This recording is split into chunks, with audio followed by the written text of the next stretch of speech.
We remember a big name from one of the most famous rock bands ever. Ace Frehley is who we're talking about today, longtime lead guitarist of Kiss.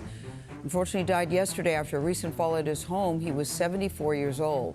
He rocked the world for decades, but lead guitarist and co-founder of Kiss, Ace Frehley, has passed away at the age of 74. From the Bronx to sold-out arenas, Ace Frehley turned a teenager's dream into a rocket-fueled reality. As Kiss's original lead guitarist and silver-painted Spaceman, he helped define 1970s arena rock with blazing solos and wild effects. He later proved his star power with a hit solo career that kept him on stage for decades. This film follows the music, the masks, and the man behind them. Breakthrough with Kiss. Ace Frehley, born Paul Daniel Frehley on April 27, 1951, grew up in the Bronx, the youngest of three children of Esther, née Hecht, and Carl Frehley, an electrical engineer and church organist. Music filled the house. Both parents played piano, his brother Charles studied classical guitar, and his sister, Nancy, played piano. At 13, Ace unwrapped his first electric guitar for Christmas in 1964 and taught himself to play by ear, locked in on the sounds of Jimi Hendrix, B.B. King, Buddy Guy, Led Zeppelin, the Rolling Stones, and the WHO. He lived on Marion Avenue near Bedford Park Boulevard, attended Grace Lutheran School, and excelled in art even as he clashed with authority, expelled from DeWitt, Clinton, and Roosevelt high schools before earning a diploma. Street gangs brushed his orbit, and he later said music kept him alive and out of deeper trouble. In high school, friends noticed he could ace the dating game for himself and others, and the nickname stuck. After seeing Mitch Ryder and the Detroit Wheels with the Row opening, he decided he would be a rock star.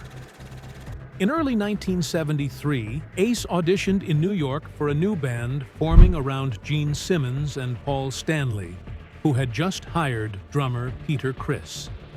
He walked in wearing mismatched sneakers, one orange, one red, and tore through a fiery solo on Deuce. A week later, he joined, completing Kiss.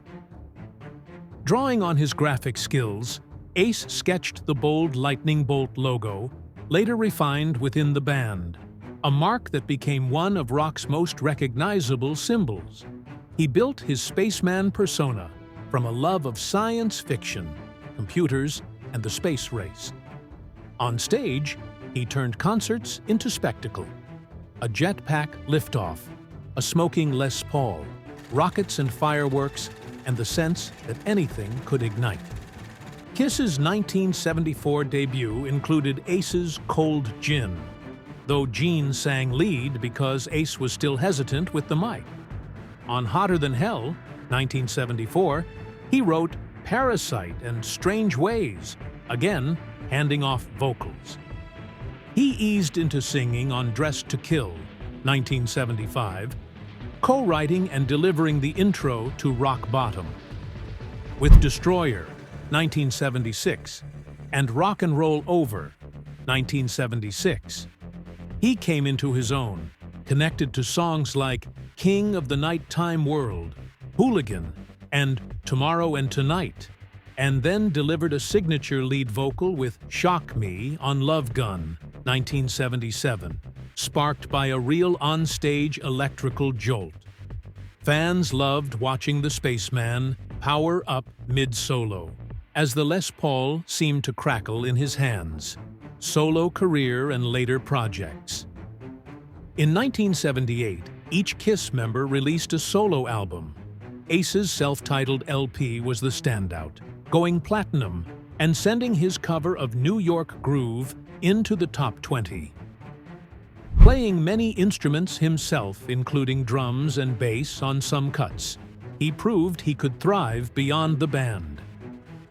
Exhausted and at odds creatively, he left Kiss in 1982.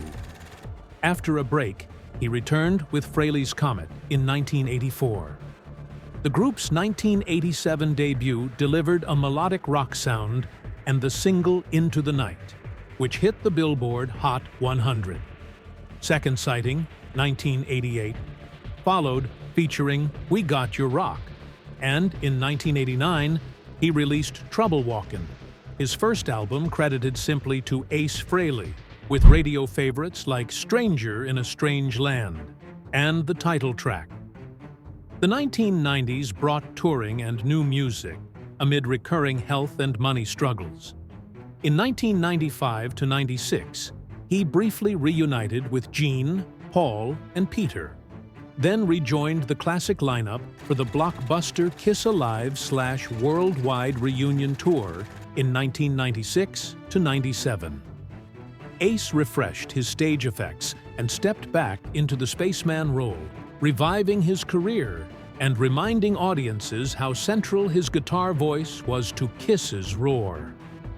He appeared with Kiss at major events, including the 1999 MTV Video Music Awards and high-profile rock specials. In 2014, the original lineup entered the Rock and Roll Hall of Fame. In his speech, Ace called Gene Simmons his first guitar hero.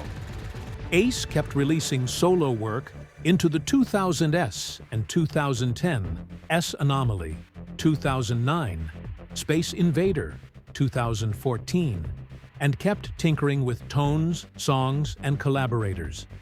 His final album of original material, 10,000 Volts, arrived in February 2024, produced by Warren Hjort, with Paul Stanley co-writing a couple of tracks. He was also developing Origins Volume 4, a covers project extending his tributes to the music that shaped him. Touring steadily into September 2025. At age 74, he still brought the fire. Sizzling leads, that sly grin, and the rocket guitar that made generations of fans point skyward. Personal life and interests. Away from the spotlight, Ace kept his personal life largely private. On May 10, 1976, at the height of Kiss fame, he married actor and model Jeanette Tralla. Their daughter Monique was born in July 1980, and father and daughter stayed exceptionally close. Fans often remarked they seemed like best friends. They even got matching Ace tattoos to signal their bond. The marriage ended under the usual 1980s rock and roll pressures, but the two remained on good terms, and Jeanette was by Ace's side in his final days. Afterward, he avoided public long-term romances, focusing on family, music, and a circle of musician friends and collaborators. Ace's upbringing included strong spiritual threads. Raised Lutheran by a father who taught Sunday school and played organ at church, he joked that, like many teenagers, he drifted from services after puberty, but he never lost his faith in God. "I was brought up a Lutheran," he said in 2009, "but I still have a faith in God, and it's got me through some tough times."